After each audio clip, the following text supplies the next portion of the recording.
Experts say the war in Ukraine is reaching a pivotal point as Russia sends in reinforcements to try to prevent a breach of its defensive lines. As the coup leaders in Gabon name a new interim leader, the ousted president of the West African nation appears in a video and asks the world for help. 5 railway workers in Italy are killed after being hit by a train travelling at over 150 kilometres an hour.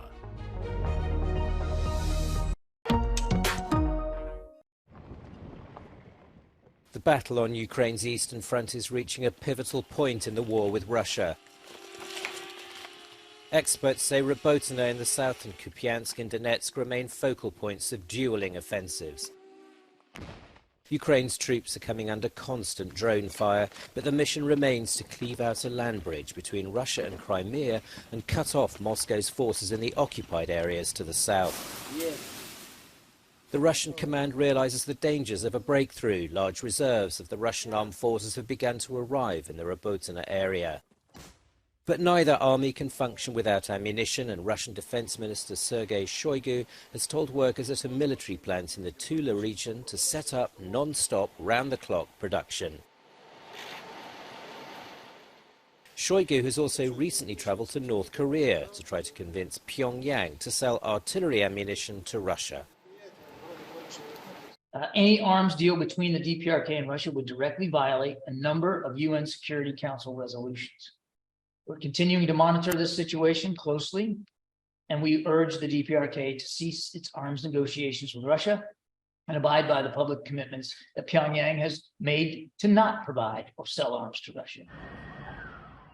Meanwhile, Russian officials vowed that Tuesday night's drone attack on Pskov airport would not go unpunished. Gabon's coup organisers have announced a new leader of the West African country. He's General Brice Oligui Nguema, and one of the first things he did was order the reconnection of international radio and television channels. Officially named the transitional president, Nguema has not appeared in public in the 3 communiques made so far by the junta.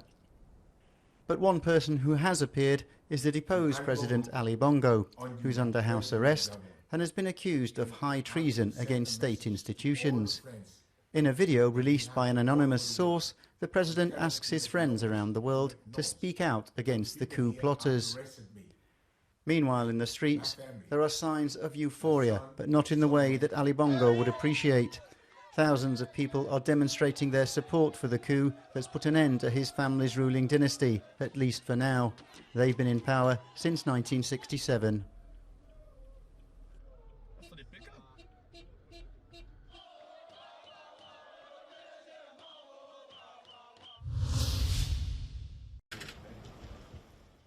An investigation's underway after 5 railway workers were killed by a speeding train in northern Italy. They were working on replacing parts of the track at the Brandizzo station near Turin when the locomotive slammed into them. 2 other members of the team were injured. The train was moving empty carriages on the line between Milan and Turin. It was reported to have been travelling at 160 kilometres an hour, and officials said the investigation would focus on why it was rolling so fast. You or Mr. McCarrick and A judge has ruled that former Roman Catholic Cardinal Mccarrick is not competent to stand trial. The charges accusing the 93-year-old of sexually assaulting a teenage boy in Massachusetts have been dismissed. A psychologist testified that McCarrick was unfit to participate with his lawyers in his own defense. The once powerful American prelate had faced charges that he abused the teenage boy at a wedding reception in 1974. McCarrick has always maintained his innocence. Chile's President Gabriel Boric has launched an initiative to search for people who disappeared during the Pinochet dictatorship. It comes in the same week that the country's Supreme Court awarded posthumous degrees to 8 dictatorship victims. From 1973 to 1990, during the rule of dictator Augusto Pinochet, it's believed some 3,200 leftist activists and other suspected opponents were killed by the regime. Pinochet died in 2006 without ever being convicted of the crimes.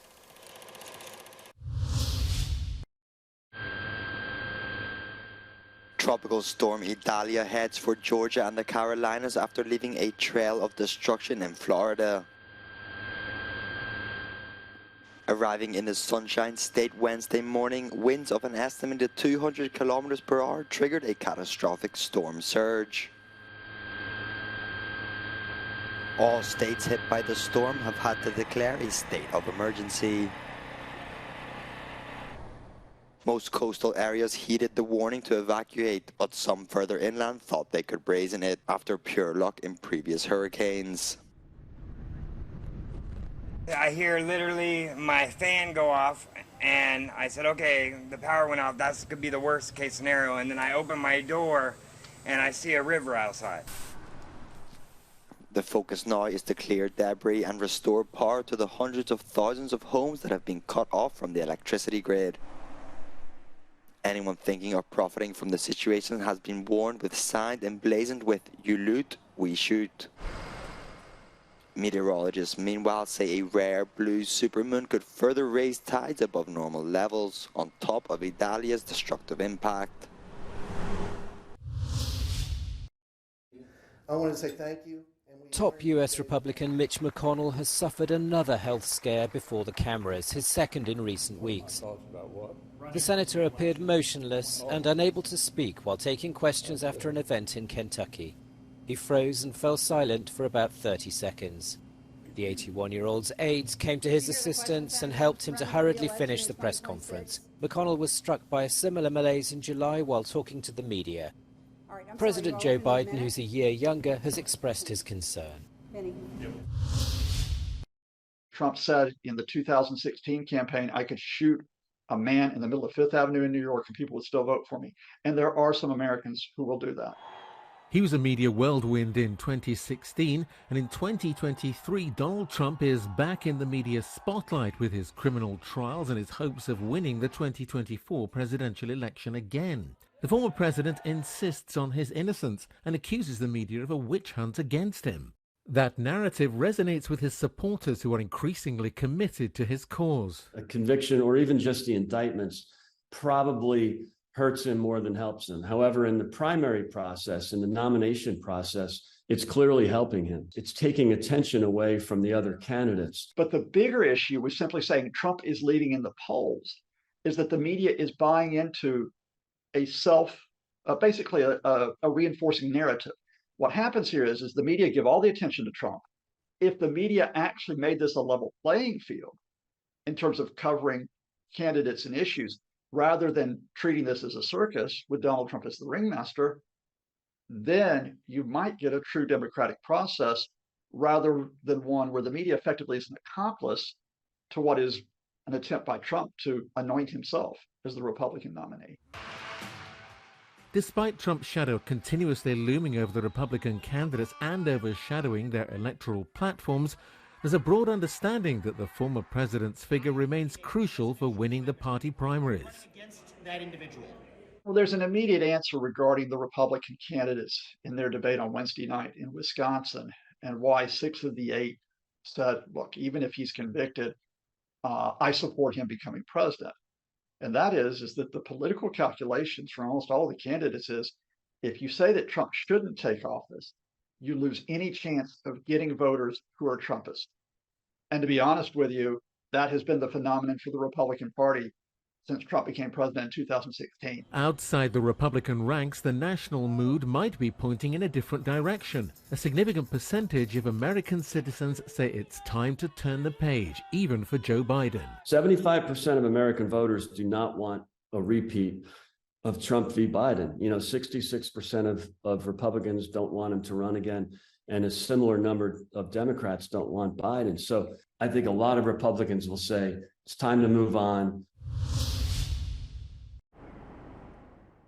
A blue supermoon is currently lighting up night skies, providing a celestial treat for stargazers. To be clear, disappointingly, the moon isn't actually blue. Rather, the sighting of this type of moon at this time only happens once in a blue moon. A supermoon means that the moon is reaching the point of its orbit at which it's closest to the Earth. That's why it looks its largest and seems to shine its brightest. A blue moon refers to the phenomenon that finds 2 supermoons taking place in one calendar month. It only comes about due to a special juggling of the dates in the year that results in 13 moons in a year instead of the typical 12. The last time a blue supermoon was seen was back in 2009. NASA says the next one won't happen until 2037.